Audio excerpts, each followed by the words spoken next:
Waalaikumsalam warahmatullahi wabarakatuh. Apa kabarnya Bu? Alhamdulillah baik.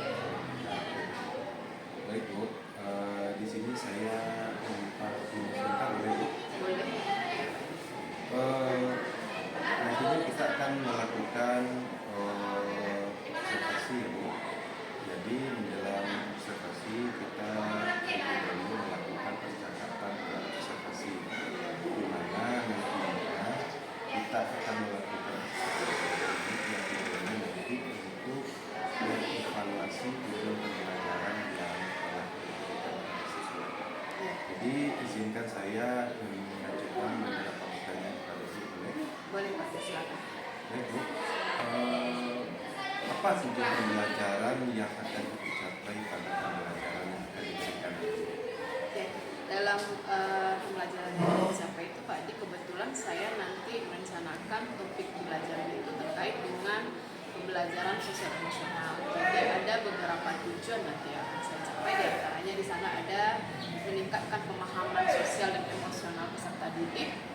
Yang kedua, pengembangan kemampuan pengendalian diri, dan yang ketiga, membangun keterampilan interpersonal peserta didik, dan keempat, meningkatkan kesadaran diri peserta didik tersebut. Ini Pak tujuan. Area pengembangan yang hendak Ibu capai dalam pembelajaran Ibu nantinya itu apa?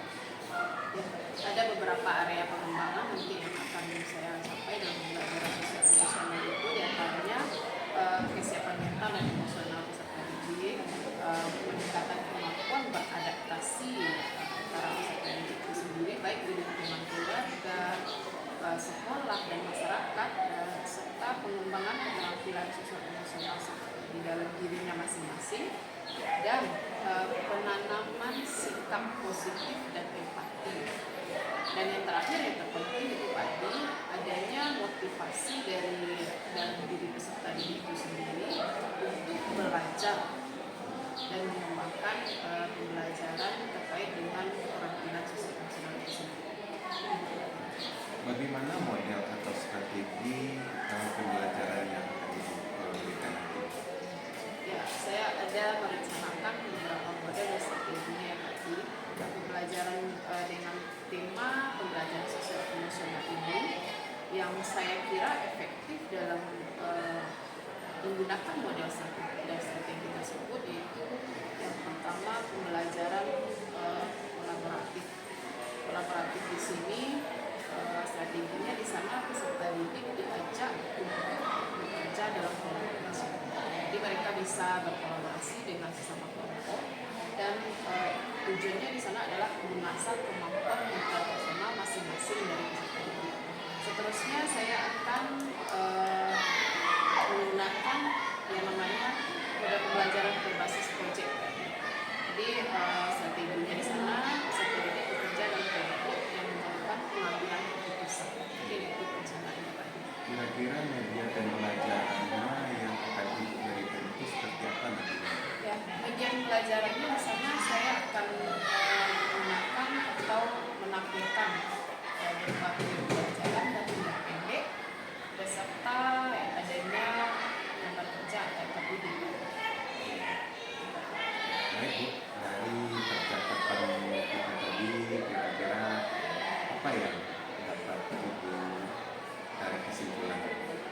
Ya, dari percakapan observasi ini saya dapat menarik kesimpulan di sini sangat bermanfaat ya Pak Di untuk kesiapan kita nantinya dalam observasi, terutama saya sendiri itu dalam proses percakapan ini ada meningkatkan rasa percaya diri, dan ini akan berkesinambungan ya, karena nantinya dalam proses observasi dia akan melihat saya nanti atau mengobservasi saya nanti, dan juga saya akan meningkatkan lagi rasa percaya diri saya. Dan di dalam hari ini untuk dapat untuk observasi besok itu akan saya tingkatkan lagi keterampilan interpersonal. Interpersonal di sini mungkin secara kita berdialog di sini itu sudah salah satu dari peningkatan keterampilan interpersonal saya secara pribadi. Luar biasa sekali ya Bu ya. Kira-kira kapan ya Bu kita akan melakukan observasi? Ya, secepatnya Pak Di. Kebetulan saya besok ada jadwal layanan klasikal di kelas 12 F lanjut itu F6. Ya, kemungkinan insya Allah besok Pak Di. Besok. Ya. Berarti besok ibunya kita akan melakukan observasinya. Ya. Ya, terima kasih Bu Respi. Semoga observasi berjalan dengan lancar dan kegiatannya yang kita berikan itu nantinya siswa antusias dalam mengikuti kegiatan hari ini. Ya. Terima kasih Bu Respi atas waktunya. Ya, terima kasih. Assalamualaikum. Waalaikumsalam. Bismillahirrahmanirrahim. Assalamualaikum warahmatullahi wabarakatuh. Waalaikumsalam warahmatullahi wabarakatuh. Apa kabarnya Anda hari ini? Alhamdulillah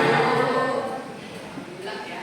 Jadi bertemu kembali bersama Ibu di sini dalam pelaksanaan layanan klasikal untuk beberapa jam ke depan nanti seperti minggu kemarin itu akan kita laksanakan ya dengan topik yang berbeda.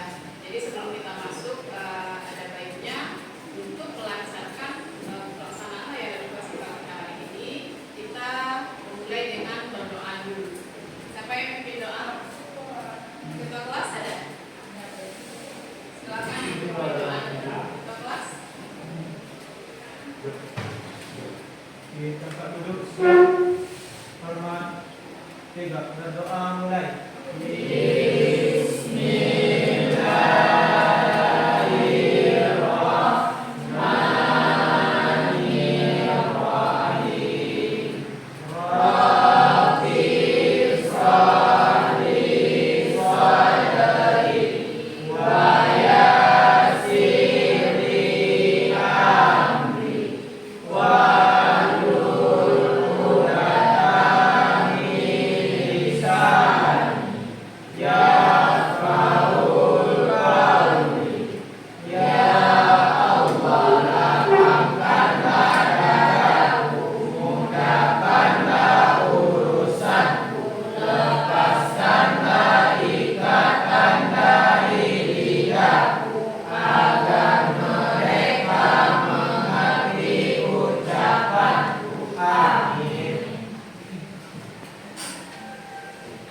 Hari ini sampai yang tidak hadir, kawan-kawannya ada?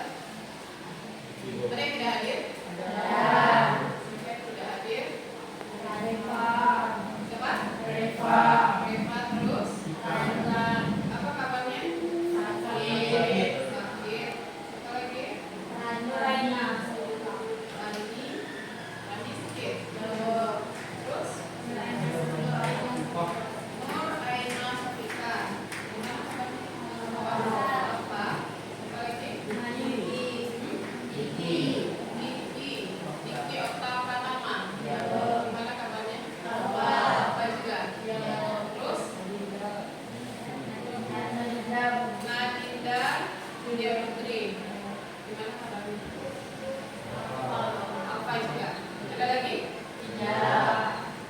Sama-sama kita doakan ya bagi kawan-kawan kalian atau bagi kawan Anda yang tidak ada hari ini yang dalam keadaan sakit, semoga diberi kesembuhan dan kembali bisa bergabung bersama kita esok harinya dan yang apa nanti semoga bisa ada perubahan ya. Kalau malas-malas dan tetap lagi yang semangat untuk motivasi sekolah.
emosional itu apa?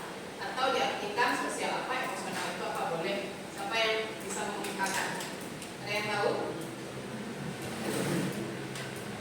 Ada yang tahu sosial emosional? Emosional apa, Pak? Perasaan. Bagus. Apa lagi emosional itu? Ya? Proses anak belajar beradaptasi. Bagus, itu sosial ya. Beradaptasi, jadi proses untuk belajar beradaptasi itu salah satunya. Jadi kalau emosional itu termasuk perasaan atau emosi dalam diri kita masing-masing. Jadi ibu punya pantun, bisa dipantun cakapnya ya. Bisa ya? Bunga mawar tumbuh bersemi. Warnanya indah dan harum sekali. Emosi besar jangan dipendam sendiri. Tenangkan diri biar damai di hati. Itu mengenai emosi. Jadi beberapa emosi dalam diri itu ada bagiannya terdiri dari dua ya. Nanti akan kita bahas emosi negatif dan emosi positif. Jadi sesuai dengan definisi sosial emosional sendiri, itu merupakan pendidikan yang memfokuskan pada pengembangan potensi sosial dan emosional siswa. Jadi emosi dan sosial itu perlu kita pelajari atau ada pendidikannya. Artinya apa? Ketika kalian itu memiliki jati diri, tentu ada emosi dalam dirinya masing-masing. Emosinya seperti apa? Ada emosi positif dan emosi negatif. Siapa yang bisa memberikan contoh emosi positif itu seperti apa? Bagus. Emosi positif itu salah satunya contohnya bahagia. Apalagi? Apalagi emosi positif? Kalau ekspresi wajah bisa nggak? Senyum, bagus. Apalagi? Tertawa, ceria itu termasuk emosi positif. Kalau emosi negatif? Ya, marah-marah. Jadi kalau kebanyakan emosi negatif, apalagi? Ngambek juga itu emosi negatif. Ketika kita ngambek itu terlihat oleh semua orang kan, jadi moodnya tidak baik, itu memperlihatkan adanya emosi negatif. Nah, jadi sosial emosional itu merujuk kepada kemampuan individu untuk memahami. Nah, kalau di garis bawah ya, topik kita kali itu mengenai pembelajaran sosial emosional. Jadi merujuk kepada kemampuan individu. Berarti kemampuan seseorang untuk memahami, mengurus, terus dan mengungkapkan emosi mereka serta berinteraksi dengan orang lain secara efektif. Jadi juga memahami, mengurus dan mengungkapkan emosi mereka. Nah, itu dengan kita pisahkan bagian emosi saja. Jadi dia memiliki dalam belajar sosial emosional itu dia memiliki kemampuan untuk memahami, mengurus dan mengungkapkan emosi mereka. Dia mampu menempatkan dirinya ketika dia di sekolah, dihadapkan dengan pembelajaran. Jadi ketika dia kecewa, dia harus belajar bagaimana dia membagi hal tersebut bisa berjalan dengan baik. Jadi ketika kalian contohnya dalam keadaan kecewa, ini contoh ya, putus pacar misalnya, putuskan pacar. Jadi moodnya tidak baik, bawaannya sedih, kecewa. Nah, jadi kalian itu harus datang ke sekolah dengan ceria. Kenapa? Kalau dia dalam keadaan tidak ceria ke sekolah, berarti pembelajaran tidak bisa diolah dengan baik atau tidak masuk. Jadi disinilah kalian itu dituntut untuk bagaimana bisa memahami atau mengolah dan memiliki keterampilan untuk meletakkan emosi itu secara baik, emosi negatif, emosi positif. Kalau senang itu tidak boleh berlebihan, kalau sedih itu juga tidak boleh berlebihan. Dan kalau kita kaji mengenai sosialnya, itu berinteraksi dengan orang lain secara efektif. Secara efektif itu bagaimana dimaksud dengan secara efektif?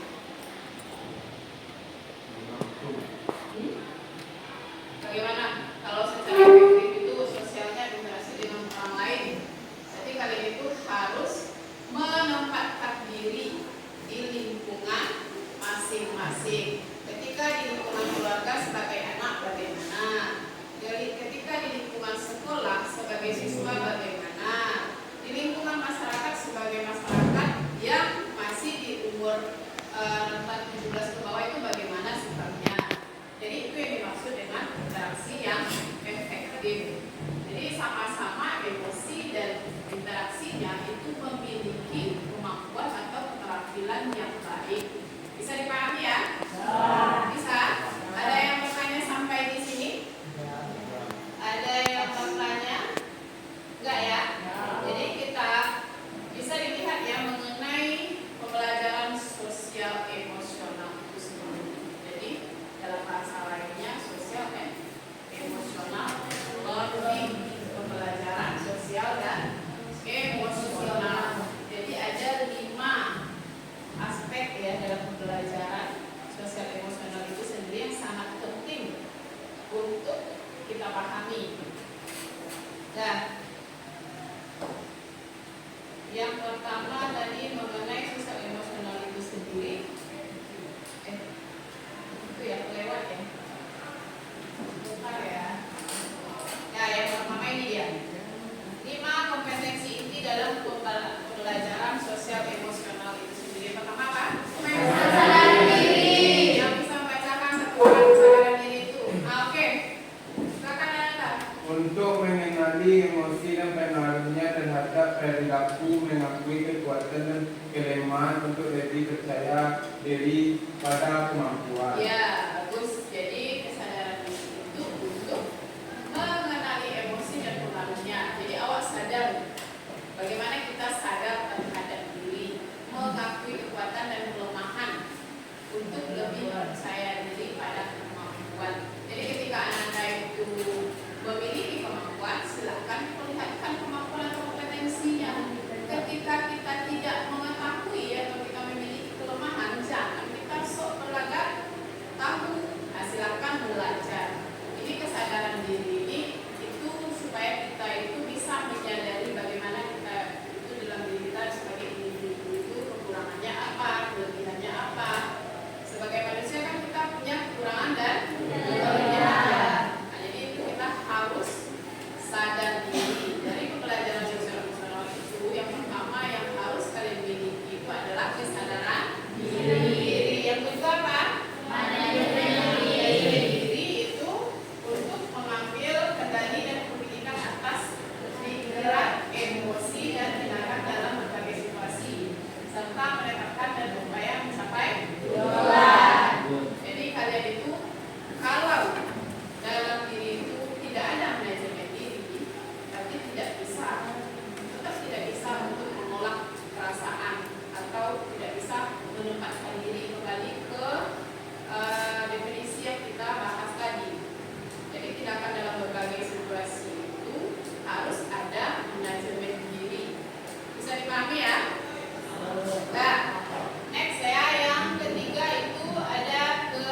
sudah mempercayai kita sebagai orang yang dipercayainya untuk mendengarkan dan menyimpan permasalahannya. Itu mengenai kesadaran sosial ya, jadi sosial itu kita harus berinteraksi dengan orang lain dan memahami bagaimana orang lain itu di lingkungan kita berada. Dan selanjutnya itu ada keterampilan hubungan yang keempat. Siapa yang bisa membacakan?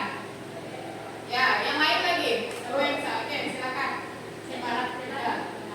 Membuat membangun dan memelihara hubungan yang sehat dengan orang lain dan berbagai latar belakang. Ya, lanjut. Esensi ini berfokus pada mendengarkan dan mampu berkomunikasi dengan orang lain, menyelesaikan konflik secara damai, dan mengetahui kapan harus meminta atau menawarkan bantuan. Nah, bisa ya dipahami sampai di sini keterampilan hubungan itu yang dimaksud dengan keterampilan hubungan itu bagaimana? Jadi kemampuan untuk membangun dan memelihara hubungan yang sehat dengan siapa? Dengan orang lain dari berbagai latar belakang. Jadi tidak ada kalian itu membedakan antara teman yang kaya, misalnya yang miskin, misalnya yang kurang intelektual atau intelijensinya misalnya di bawah rata-rata. Kita tidak boleh mengatakan bodoh ya, karena dulu itu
sosial di lingkungannya masing-masing. Jadi itu kesimpulannya ya.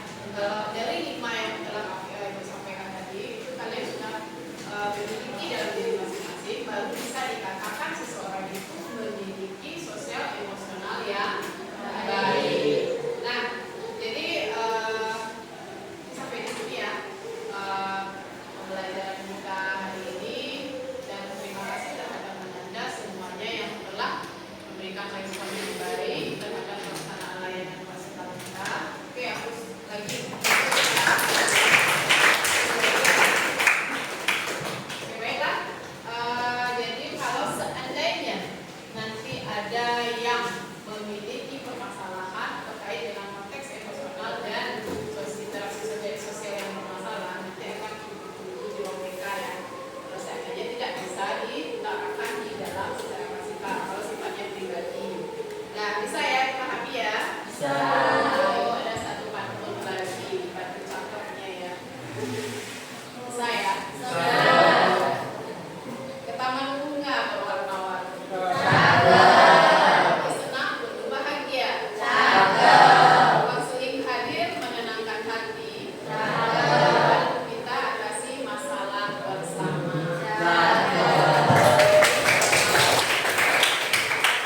Sebenarnya baik itu secara keseluruhan atau pribadi. Kalau keseluruhan misalnya masalahnya ada di kelas, kita pecahkan secara bersama. Kalau pribadi sifatnya ada di ruang konseling juga kita pecahkan. Kemudian kita face to face itu kan atas nama bersama ya. Ya, jadi terima kasih kembali diucapkan kepada Ananda hari ini. Untuk pertemuan kita minggu depan akan kita bahas mengenai topik yang berbeda, yaitu konsep diri. Ya, insya Allah kami sampaikan topik yang berbeda dengan mengenai konsep diri. Juga mungkin ada kaitannya dengan topik ini. Dan bisa kembali ke tempatnya masing-masing, ke tempat duduknya masing-masing.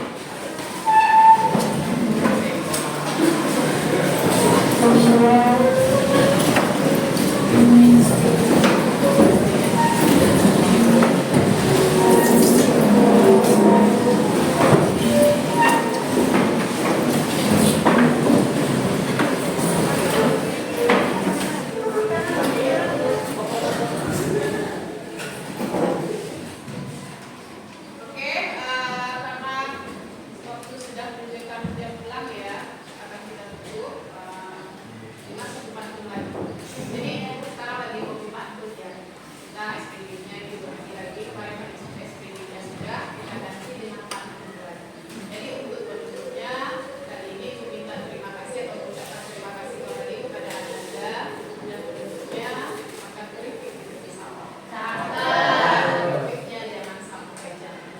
Billahi taufiq wal hidayah. Assalamualaikum warahmatullahi wabarakatuh. Waalaikumsalam warahmatullahi wabarakatuh. Oke, silakan Ananda meninggalkan ruangannya masing-masing.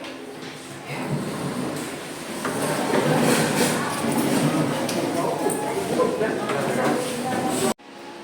Assalamualaikum Bu Resti. Waalaikumsalam Pak Haji. Apa kabarnya hari ini Bu? Alhamdulillah. Sehat aja ya. Baik Bu, kemarin kita sudah melakukan observasi ya Bu ya. Iya. Ya, jadi di sini saya akan mengajukan beberapa pertanyaan terkait dengan observasi Bu kemarin. Boleh ya Bu? Boleh, sangat boleh Pak. Bagaimana perasaan Ibu setelah melakukan observasi kelas yang kita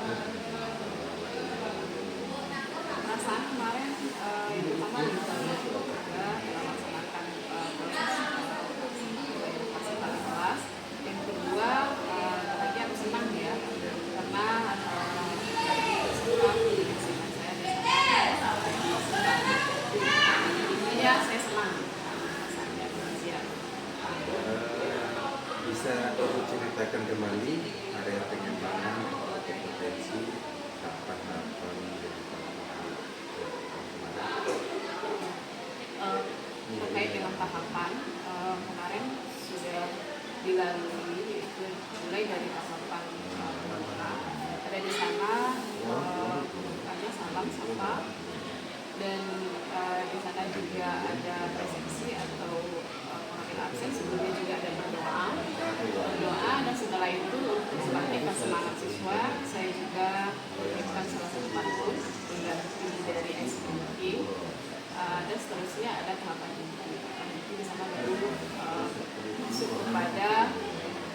materi atau penjabaran tentang topik selain klasikal yang terkait dengan pembelajaran sosial emosional sendiri. Di sana juga meliputi kegiatan diskusi siswa. Diskusi siswa ada LKPD juga, pengisian LKPD, dan observasi oleh perwakilan dari masing-masing kelompok siswa. Seterusnya itu juga masuk pada tahap itu juga di sana sebelumnya ada beberapa pantun untuk membangkitkan semangat siswa, karena di sana kemarin itu ya Pak Adi, kita pelaksanaan layanan klasikalnya di jam terakhir, jadi siswa itu kebanyakan sudah agak penat. Untuk area pengembangan di sana yang pertama pengembangan pribadi, memang pribadi mengenai terkait dengan topik itu sendiri, pembelajaran sosial emosional. Itu siswa itu ditekankan untuk bisa memiliki keterampilan secara pribadi dalam mengolah emosi, dan juga ada pengembangan sosial. Pengembangan sosial di sana siswa mampu berinteraksi dengan lingkungannya, yaitu yang pertama lingkungan keluarga, menempatkan diri sebagai anak atau sebagai adik atau kakak di dalam keluarga, dan menempatkan diri juga di sekolah, bagaimana dia berada di lingkungan sekolah yang berinteraksi dengan seluruh kawan-kawannya bersama peserta didik, guru, dan orang-orang yang ada di sekitar sekolah. Kemudian ada juga di sana terkait dengan pengembangan yang siswa itu supaya bisa memiliki keterampilan di bidang sosial dalam masyarakat. Jadi dalam masyarakat itu siswa juga berinteraksi sesama masyarakat di dalam lingkungan di rumah.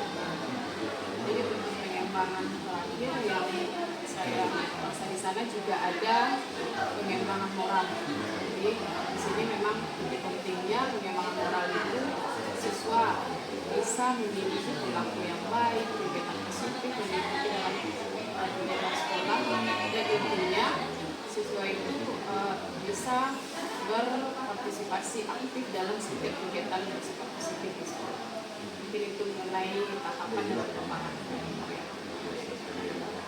Menurut Ibu, bagaimana pencapaian area kompetensi Menurut saya kalau secara umum sudah tercapai Pak. Kenapa saya katakan secara umum? Karena ada beberapa siswa, beberapa saja, mungkin bisa dikatakan 2 orang atau 1 orang yang kurang antusias, bukan berarti tidak mengikuti, tapi mereka kurang antusias karena kendalanya kondisinya di sana. Di jam terakhir kemarin juga saya ulangi kembali, dia kurang antusiasnya karena sudah dalam kondisi menanti juga. Jadi untuk pencapaiannya secara umum sudah tercapai. ketika ingin melakukan pembelajaran apakah ada yang bisa disebutkan di Ya, kendalanya seperti yang telah saya sampaikan tadi, yang pertama itu sesuai kurang respon. Itu termasuk kendala. Kenapa dikatakan kendala di sana? Karena saya rasa seperti tadi layanan yang saya berikan itu tidak efektif sampai kepada siswa karena mereka dalam kondisi mengantuk, kurang antusias. Itu mungkin kendalanya yang di dalam kelas dalam pelaksanaan layanan. Jadi yang kedua kendalanya Pak itu terkait dengan waktu. Nah, mungkin saya kemarin terlalu banyak materi ya Pak ya. Karena saya menginginkan materi itu terkupas secara keseluruhan. Namun dalam segi waktu terbatas, karena sama kita ketahui itu BK itu di dalam jam klasikal itu dikasih waktu 1 jam 4 atau 45 menit. Itu kendalanya. Jika terdapat kendala seperti itu, langkah-langkah apa yang akan dilakukan? Langkahnya kalau di dalam kelas yang saya sebutkan tadi, adalah siswa yang antusias, yang mengantuk.